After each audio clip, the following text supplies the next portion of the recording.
pick up on what you mentioned, and you brought up the Russia-Ukraine war and the approach that India took, especially when it comes to importing or continuing to import crude from Russia. You said it's gone from 0.2% to almost 30%.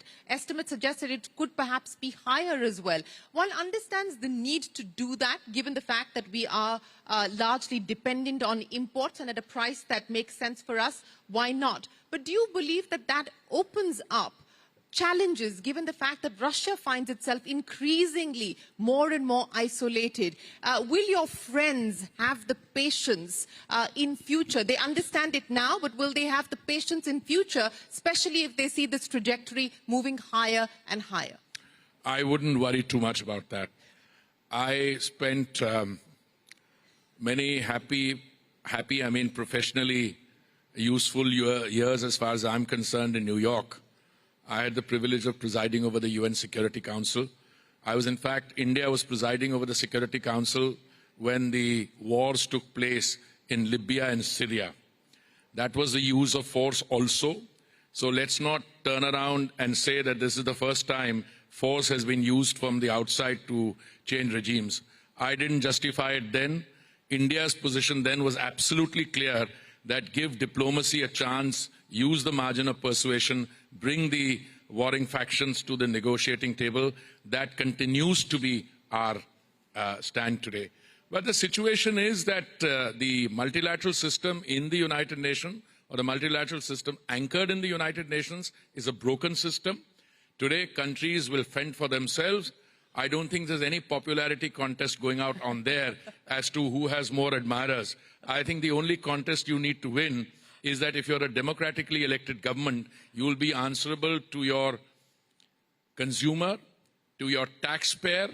And today, in spite of all that has happened, all the cutbacks in production, I was looking at the benchmark figures today. I think one of them is at 72 and the other is at 76. This in spite of the cut in 1.6 million barrels of production in a day. By the way, for those of your friends, our friends here who don't know, the world consumes something like 100 million barrels a day. India consumes about 5 million barrels a day. We don't have any ideological hang-ups on whether we import 1 million from X, Y, or Z. Our traditional suppliers have been UAE, Saudi Arabia, Iraq, Kuwait, and now Russia. And Guyana is coming on board, others, and I keep saying to my Western interlocutors, because they seem to be getting trapped in some kind of a moral halo of their own making, saying that, the world will move on, the world needs to get energy. And by the way, if India didn't buy that 30% of our requirement from the Russians, if we had to buy it from the Saudis and the UAE, and Russian oil was not on the market, you know what the price of oil today would be?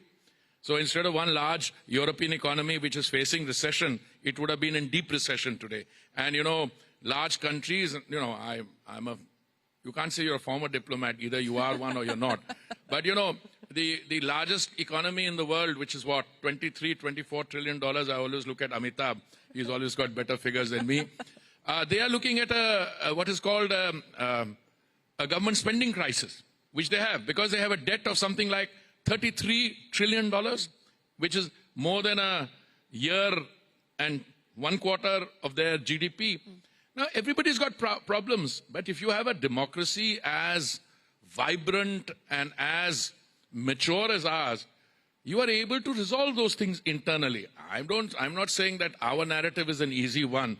I mean, you were just trying to trip the Deputy Chief Minister of Maharashtra on something. But that's the beauty. We have a press which trolls us for the wrong things.